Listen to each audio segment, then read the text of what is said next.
Hello শিক্ষার্থীরা, refrigerator এবং air conditioning মডিউলে সকলকে স্বাগত জানাই। এই সেশনে আমরা একটি ফ্রস্ট ফ্রি রেফ্রিজারেটরের বৈদ্যুতিক সার্কিট সম্পর্কে শিখতে যাচ্ছি।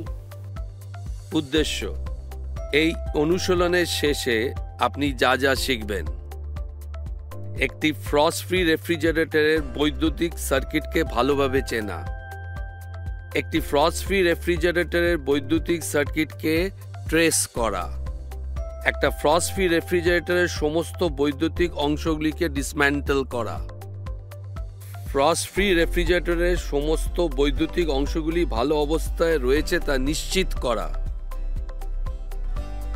ফ্রস্ট ফ্রি রেফ্রিজারেটরের সমস্ত বৈদ্যুতিক অংশগুলো পরীক্ষা করে একটি ক্ল্যাম্প মিটার বা টং টেস্টার ব্যবহার করা।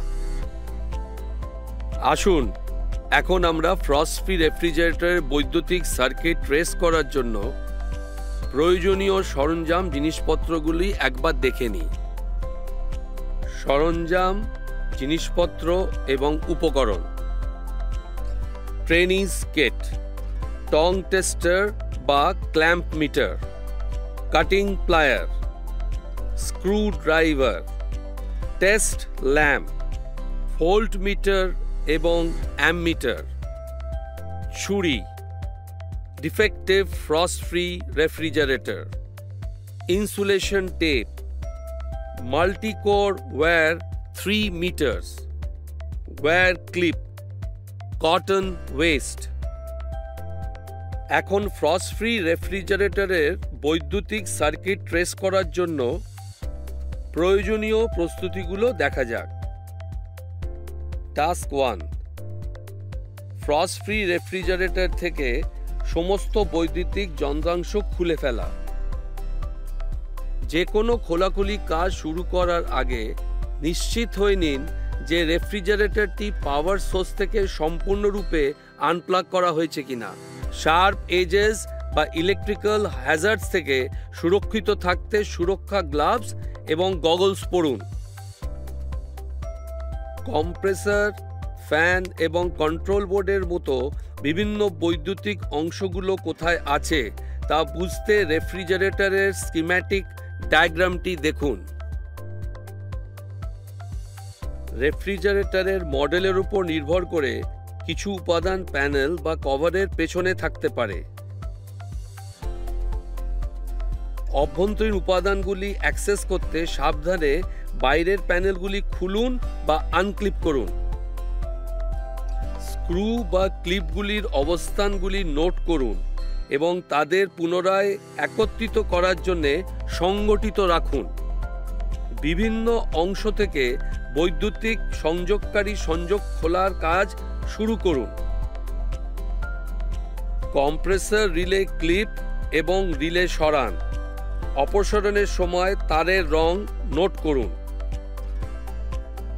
রিলে তার এবং জংশন তার সরান, তারপরে তাদের সংযোগগুলিতে অ্যাটেনশন দিন।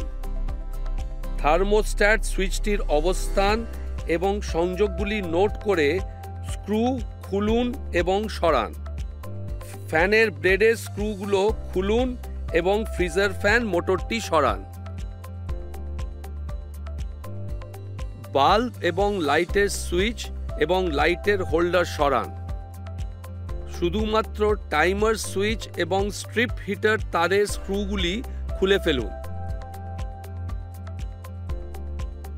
চেকিং করার জন্য সমস্ত খুলে ফেলা অংশগুলো সঠিকভাবে এক জায়গায় রাখুন। প্রত্যেকটা পার্টস পরীক্ষা করার জন্য আপনার কাছে যে প্রয়োজনীয় সমস্ত চেকিং কিট প্রস্তুত রয়েছে তা নিশ্চিত করুন। এখন ফ্রস্ট ফ্রি রেফ্রিজারেটরের বৈদ্যুতিক সার্কিট ট্রেস করার প্রক্রিয়াটি দেখা যাক। টাস্ক 2: ক্ল্যাম্প মিটার বা টং টেস্টার দ্বারা ফ্রস্ট ফ্রি রেফ্রিজারেটর থেকে সরানোর সমস্ত বৈদ্যুতিক অংশ পরীক্ষা করা। সুরক্ষামূলক গিয়ার ব্যবহার করুন। পোটেনশিয়াল হ্যাজার্ডস থেকে রক্ষা পেতে সুরক্ষা গ্লাভস এবং গগলস পরুন। রেজিস্ট্যান্স, কন্টিনিউটি এবং ভোল্টেজ পরিমাপের জন্য ক্ল্যাম্প মিটারের ফাংশন এবং সেটিংস বুঝুন।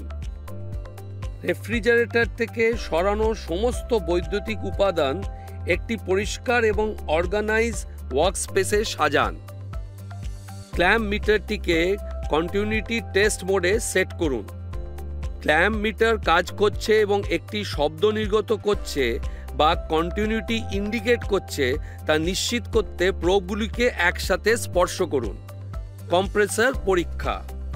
কম্প্রেসরের জন্য রেজিস্ট্যান্স মাপার জন্য ক্ল্যাম্প মিটার সেট করুন।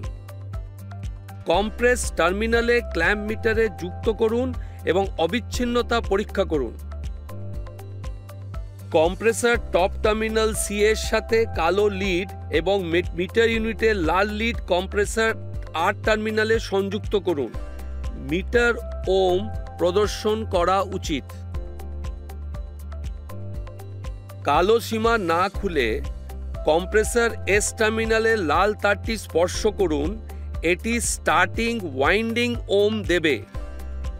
কালো লিড না খুলে কম্প্রেসরের লাল তারটি স্পর্শ করুন। আপনি যদি ওম পান তবে কম্প্রেসর মোটরটি পুড়ে গেছে। অন্যদিকে ওয়াইন্ডিং স্বাভাবিক অবস্থায় আছে। প্রতিরোধের মানগুলির জন্য রেফ্রিজারেটর ম্যানুয়াল বা প্রযুক্তিগত বৈশিষ্ট্যগুলি পড়ুন। যদি রিডিং এর ভ্যালুগুলো প্রত্যাশিত মানগুলির থেকে আলাদা হয় তবে কম্প্রেসরটি ভুল হতে পারে। রিলে চেক করুন। লাইট হোল্ডার এবং লাইট সুইচ পরীক্ষা করান। ডিফ্রস্ট হিটার এবং থার্মোস্ট্যাট পরীক্ষা করা। ক্ল্যাম্প মিটারটিকে রেজিস্ট্যান্স মোডে সেট করে ডিফ্রস্ট হিটার এবং থার্মোস্ট্যাট পরীক্ষা করুন। টার্মিনাল জুড়ে প্রতিটা কম্পোনেন্টের রেজিস্ট্যান্স পরীক্ষা করুন। ম্যানুয়ালের নির্দিষ্ট রেঞ্জের সঙ্গে পরিমাপ করে রেজিস্ট্যান্সের তুলনা করুন। নির্দিষ্ট রেঞ্জ থেকে আলাদা হলে এটা ডিফেক্টিভ অংশকে নির্দেশ করতে পারে। ফ্যান মোটর ইন্সপেকশন করা। কন্ডেন্সার এবং ইভাপোরেটর ফ্যান মোটরের জন্য ক্ল্যাম্প মিটারকে রেজিস্ট্যান্স মোডে সেট করুন। কুলিং কয়েল ফ্যান মোটর পরীক্ষা করুন। মোটরের টার্মিনালগুলিতে প্রোবগুলি রাখুন এবং রেজিস্ট্যান্স পরীক্ষা করুন। আবার প্রত্যাশিত রেজিস্ট্যান্সের মানগুলির জন্য ম্যানুয়ালটি পড়ুন। প্রত্যাশিত ভ্যালু থেকে আলাদা ভ্যালু ধরা পড়লে এটা একটি ডিফেক্টিভ মোটর নির্দেশ করতে পারে। ক্ষতির চিহ্ন, পোড়া চিহ্ন বা স্ফীত ক্যাপাসিটরগুলির জন্য টাইমারগুলো পরীক্ষা করুন। স্কিম্যাটিক ডায়াগ্রাম অনুযায়ী বোর্ডের বিভিন্ন পয়েন্ট জুড়ে কন্টিনিউটি পরীক্ষা করতে ক্ল্যাম্প মিটার ব্যবহার করুন।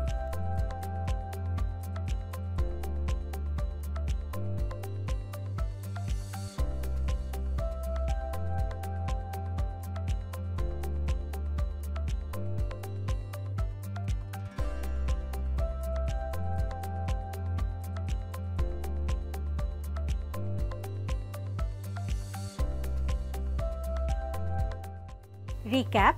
এই বিষয়ে আমরা যা যা জানতে পেরেছি: ফ্রস্ট ফ্রি রেফ্রিজারেটরের বৈদ্যুতিক সার্কিট চিহ্নিত করুন। একটি ফ্রস্ট ফ্রি রেফ্রিজারেটরের বৈদ্যুতিক সার্কিটটি ট্রেস করুন। একটি ফ্রস্ট ফ্রি রেফ্রিজারেটরের সমস্ত বৈদ্যুতিক অংশ খুলুন। ফ্রস্ট ফ্রি রেফ্রিজারেটরের সমস্ত বৈদ্যুতিক অংশ ভালো অবস্থায় রয়েছে তা নিশ্চিত করুন। আশা করি আপনারা সবাই ফ্রস্ট ফ্রি রেফ্রিজারেটরের বৈদ্যুতিক সার্কিট ট্রেস করার প্রক্রিয়াটি বুঝতে পেরেছেন। ধন্যবাদ শিক্ষার্থীরা। পরবর্তী সেশনে দেখা হবে। বিদায়।